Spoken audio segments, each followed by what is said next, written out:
రేవంత్ రెడ్డి ఉండేది 3 ఫీట్లు కానీ 30 ఫీట్ల డైలాగులు కొడతాడు. ఓహో ఆహా ఏదో పెద్ద గెలిచినా పీకినా అడ్డిమారి గుడ్డి దెబ్బల ముఖ్యమంత్రి అయినవు. మాకు తెలియదా నీకు తెలియదా? మనోళ్ళు ఏమనుకున్నారు మీ ఆలేరులో భువనగిరిలో కూడా పోతే శేఖర్ రెడ్డి పోతాడేమో సునీత పోతుందేమో కానీ కేసీఆర్ ఉంటాడు కదా అనుకున్నారు. మరి ఇక్కడ శేఖర్ పోయి ఆడ సునీత పోతే కేసీఆర్ ముఖ్యమంత్రి ఎట్లయితాడే నాకు అర్థం కాదు. అక్కడ మనం దెబ్బతిన్నాం. ఇంకా చిన్న లాజిక్ మిస్ అయినాం అన్నట్టు గది జరిగింది. నిజానికి కేసీఆర్ గారి మీద రాష్ట్రంలో ఏ మనిషికి కూడా నిజంగా చెప్పాలంటే ప్రేమనే ఉన్నది తప్ప కోపం లేదు.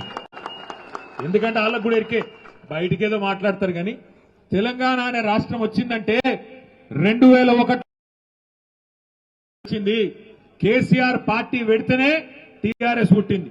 టీఆర్ఎస్ పుడితేనే 13 ఏళ్లు కొట్లాడితేనే ఆఖరికి కేసీఆర్ గారు సావు నోట్లో తలబెడితేనే అప్పుడు కదా తెలంగాణ వచ్చింది. ఆ తెలంగాణ వస్తేనే కదా ఇవాళ టీపీసీసీ టీ బీజేపీ టీ ముఖ్యమంత్రి వచ్చిందే కేసీఆర్ వల్ల కదా. అందుకే వాళ్ళకు కూడా ఎరికే మనసుల మహేష్ గౌడ్కి ఎరికే రామచంద్రరావుకి ఎరికే.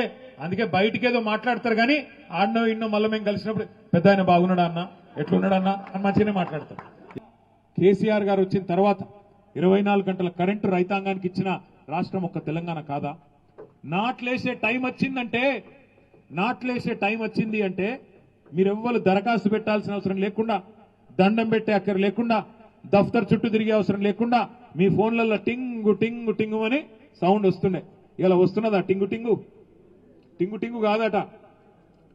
రేవంత్ రెడ్డి చెప్తాడు ఆయన టింగు టింగు నడవదంట రైతు బంధుకు, టకీ టకీ అట. ఏడబడ్డది 2 సార్లు రైతు బంధు కూడా ఎగ్గట్టిండు. అపోజిషన్లు ఉన్నప్పుడేమో ప్రతిపక్షంలో ఉన్నప్పుడేమో 3 పంటలకి ఇవ్వాలి రైతు బంధు 2టికే ఇస్తావా అని మాట్లాడిండు.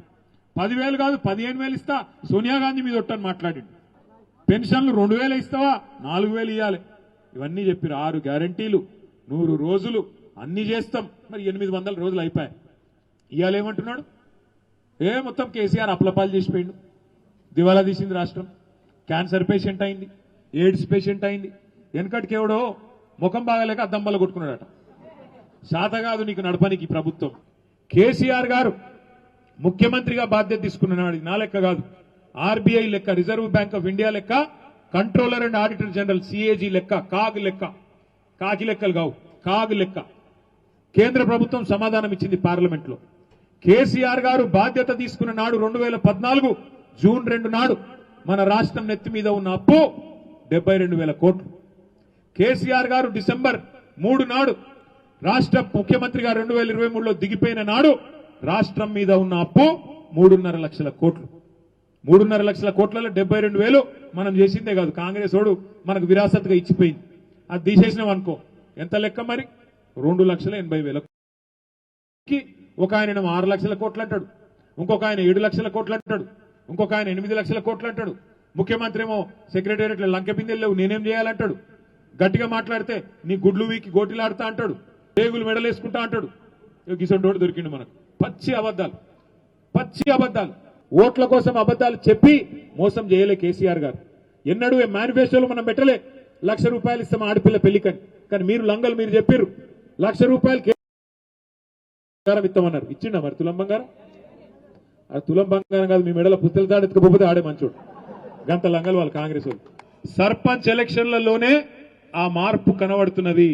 మార్పు మార్పు మార్పు అని కాంగ్రెస్ ఏదైతే డైలాగ్ కొట్టిందో దానికి రివర్స్ మార్పు ఖచ్చితంగా ఇక్కడనే కనబడుతున్నది. అందుకే నాకు పూర్తి విశ్వాసం ఉంది. వారం రోజుల్లోనే జిల్లా పరిషత్ ఎలక్షన్లు వస్తున్నాయట. నేను మిమ్మల్ని అందరినీ మనస్ఫూర్తి కోరుతున్నా, ఆలేరులో భువనగిరిలో గతంలో జరిగిన తప్పు మళ్ళా జరగనీయకండి. వాళ్ళెవరో గెలిస్తే నాకేమొస్తుంది, పోతే వీళ్ళు పోతారు కదా, వాళ్ళు మంచిగానే ఉంటారు కదా, గట్లా కాదు. దయచేసి నేను మిమ్మల్ని కోరుతున్నా, ఏ ఐకమత్యాన్ని అయితే మనం గతంలో ప్రదర్శించినమో ఉద్యమ కాలంలో మళ్ళీ అదే ఐకమత్యం రావాలి. భువనగిరి కోట మీద గులాబీ జెండా ఈసారి ఎగరాలి జిల్లా పరిషత్ ఎన్నికల్లో అని చెప్పి నేను కోరుతా ఉన్నా. దయచేసి ప్రతి జెడ్పీటీసీ సీటును, ప్రతి ఎంపీటీసీ సీటును ఛాలెంజ్ గా తీసుకోండి. పార్టీ బీఫామ్ మీద జరిగే ఎన్నిక ఇది, కారు గుర్తు మీద జరిగే ఎన్నిక ఇది, గులాబీ కండువా వేసుకొని రుబాబుగా కొట్లాడే ఎన్నిక ఇది.